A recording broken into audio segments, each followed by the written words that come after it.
Sur Internet, question prix, certains ont décidé de frapper beaucoup plus fort. Un canapé à moins de 100 €, des promotions jusqu'à moins 90%, vendues par des marques inconnues. Mais au-delà de ces prix cassés, qu'achetons-nous réellement? Dans la banlieue parisienne, Ludovic est très fier de nous présenter son intérieur. J'ai acheté beaucoup de choses sur Internet, comme ce meuble qui est en laqué blanc. Cette jolie table, design, franchement, ça c'est ce que je trouve le plus joli chez moi. Il y a aussi ce lampadaire design ou ce lustre rétro. Mais sa plus grande satisfaction, c'est les prix auxquels il a acheté son mobilier. Ce meuble, celui-ci là, qui est super beau, hein. Je ne l'ai pas payé 800 €, je l'ai payé 200 €. Je pense que je suis le roi des bonnes affaires parce que moi, le but, c'est de trouver le moins cher. Et il n'arrête jamais. Ça, c'est ma dernière bonne affaire. Je suis content. Dans ces 2 grands cartons, son dernier achat sur Internet. Une bonne affaire, comme il le dit, à 299 €.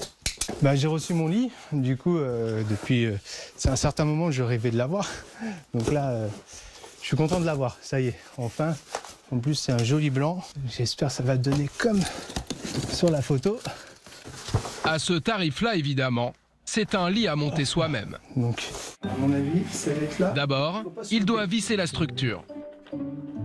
Déjà, on a le côté, il me plaît bien. Mais premier conseil, avec un lit premier prix, ne jamais se précipiter. Du coup, là, je me suis gouré.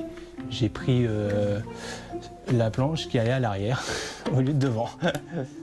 Et surtout bien lire la notice. Là, quand on met la vis, on n'est pas tout à fait dans l'axe.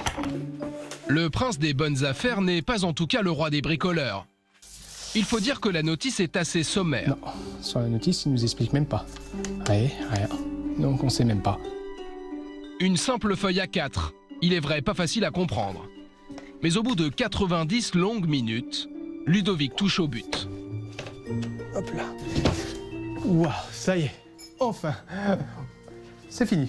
Il manque le meilleur. Maintenant, le branchement. Est-ce qu'il y a un sens? Ah, il y avait un sens. Voilà. On va voir comment ça fait. Ah ouais, non, génial. Ah, c'est encore mieux là, du coup. Je me vois bien. On change de couleur. Ah ouais, là, on se croit en discothèque. Sa fameuse bonne affaire, Ludovic l'a faite sur le site Cdiscount, l'un des plus grands soldeurs de meubles en ligne. Celui, je l'ai payé à 299. Bon, avec les frais, ça m'a coûté un peu plus cher. À part le montage qui est un peu galère, mais la qualité, je suis impressionné par la qualité. Vraiment, je pense sur un lit comme ça, c'est imbattable. Hein.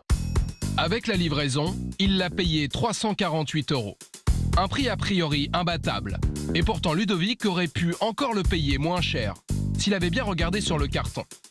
Car en fait, le lit ne vient pas de chez Cdiscount, qui ne fait que commercialiser l'annonce d'un autre vendeur. C'est même écrit en tout petit sur la fiche produit. Et il suffit d'une simple recherche sur Internet pour retrouver leur site. C'est meubledesign.com. Ici, le lit de Ludovic coûte le même prix, 348 € avec le transport.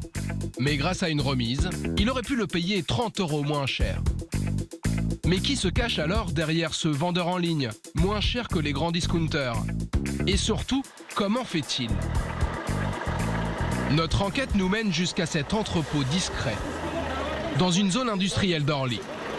Ok, vas-y. David et Michael reçoivent ce matin un container directement de Chine.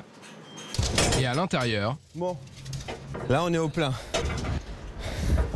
Pas 1 centimètre de libre. Car pour afficher de tels prix sur Internet, ils ont une règle d'or. Réduire les frais au maximum. On économise sur les centimètres, on essaie de charger au maximum. Plus on met dans le conteneur, moins on paye le transport. Et regardez bien, à ce petit jeu, nos 2 vendeurs sont de vrais champions. Donc là, on peut bien voir sur le carton, il n'y a pas un petit espace. On essaye de faire au mieux. C'est une astuce qu'on a compris et développé nous-mêmes. Donc avec les usines, on essaye de faire... on a étudié ça et on essaie d'optimiser chaque carton et chaque colis pour chaque référence. Cette optimisation au centimètre près n'a l'air de rien. Mais elle leur permet de réaliser de sacrées économies. On met à peu près 25 000 € de marchandises dedans. Si c'était mal optimisé, on aurait pu mettre que 20 000 € de marchandises en moyenne. Ça nous fait quand même 5 000 € de marchandises supplémentaires. C'était une assez belle économie, ça nous fait quasiment le transport gratuit du conteneur. En clair, le coût du transport est amorti par toutes ces marchandises qu'ils ont pu mettre en plus. Et ce n'est que le début. Allez vite, parce qu'on a des commandes à préparer, ça doit repartir... Ça repart demain matin. Dans ces cartons, 250 sommiers et tables à décharger au pas de course. Là-bas. Donc là, on a pris des intérimaires. Ça fait partie aussi des économies. On n'a pas besoin d'autant de monde au quotidien. Si on dépasse les 3 heures du chargement du conteneur, on est à 60 € l'heure supplémentaire. Pour aller encore plus vite, les deux associés n'hésitent pas à se retrousser les manches. Il faut dire qu'ils font tourner leur affaire sans aucun salarié, même si les commandes affluent. Bah là, par exemple, là, on a une vente là, qui vient de tomber là, il y a 11 minutes, 2086 €. Donc là, on va voir c'est quoi et on va la faire partir. Donc là, je reçois les notifications au fur et à mesure. Et pour gérer leur petite entreprise florissante, ils n'ont pas besoin de grand-chose. Donc ici, voilà, c'est nos bureaux. C'est ici qu'on travaille. Donc, comme vous pouvez voir, il y a un ordinateur, un chauffage, des chaises et un petit bureau. C'est bon, ça nous suffit. Tout est géré à partir de cette tablette branchée sur un écran et d'un logiciel de vente en ligne. Ici, pas de secrétaire ni de vendeur au téléphone. En bons petits économes, ils ont même choisi de délocaliser. On est obligé pour une activité comme ça d'avoir un graphiste, un développeur au minimum. Et là aussi, on a fait des économies. Comment vous avez fait? Alors, on a monté notre centre graphisme et développement au Maroc. On a même délocalisé notre service client qui est là-bas au Maroc. Donc, ce qui nous permet de baisser encore les frais ici au maximum en France. On peut dire que c'est une économie de 4 fois moins cher. 4 fois moins cher par rapport si on avait fait ça en France. Ici, contrairement à Milibou ou Fly, pas l'ombre d'un designer. Pour se fournir en meubles, ils vont directement chez des fabricants asiatiques ou polonais. Mais ils ont beau casser les prix, parfois certains articles se vendent mal. Exemple avec ce lit qui leur pose problème. Beaucoup de visites sur la page du produit, il suscite donc l'intérêt. Mais à 609 €, peu de clients l'achètent. Alors pour être plus compétitifs, David et Mickaël ont trouvé une solution radicale. T'as combien de là alors? Vas-y, largeur 1,95 m. 1,95 m, vas-y. Et ils n'ont besoin que d'1 mètre, un stylo et un appareil photo. Ce lit, ils l'ont acheté à un fabricant polonais. Mais pour pouvoir le vendre beaucoup moins cher, ils ne vont même pas chercher à négocier avec lui. Ils vont le faire fabriquer ailleurs. On prend les dimensions, on regarde toutes les tailles, les côtes et tout ça. C'est que en fait, on va reproduire le même produit similaire. On va essayer de faire des produits similaires en améliorant la qualité pour baisser le prix. Comprenez, en faire une reproduction très ressemblante, mais cette fois-ci en Chine. C'est 2 fois moins cher. Je vois ça, moi je me dis c'est de la copie. C'est pas tout à fait de la copie. On prend un modèle qui n'est pas déposé, on essaye d'optimiser, on change certains trucs. On est sur des modèles similaires, mais on n'est pas sur de la copie exacte. D'après eux, cette technique ne serait pas illégale, car les quelques modèles qu'ils reproduisent ne sont pas protégés.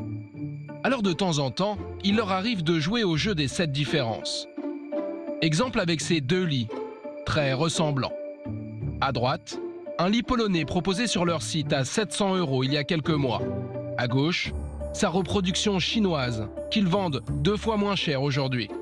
Même effet métallique, même simili-cuir. Et pourtant, ils sont bien différents. Il y a des différences. Voilà, ça c'est le lit polonais. Hop, c'est du bois. C'est du bois basique. Enfin voilà, c'est un sommier assez basique, on va dire. D'accord? Et là, on est sur l'autre produit qui est importé d'Asie. Et là, on va être sur un sommier en métal, donc plus renforcé, avec un coffre de rangement, donc qui peut permettre de stocker pas mal de choses. Et on est sur un produit, pour moi, amélioré en finition. Donc, c'est pas exactement une copie, on a amélioré le produit et on a surtout baissé le prix. Un produit amélioré, avec plus d'options, et pourtant le prix est divisé par 2, grâce à la main-d'œuvre asiatique meilleur marché. Pour les deux associés, les marges restent les mêmes. Ainsi, ils arrivent en plus de leur salaire à dégager un bénéfice de 50 000 € net par an. Voilà, c'est la fin.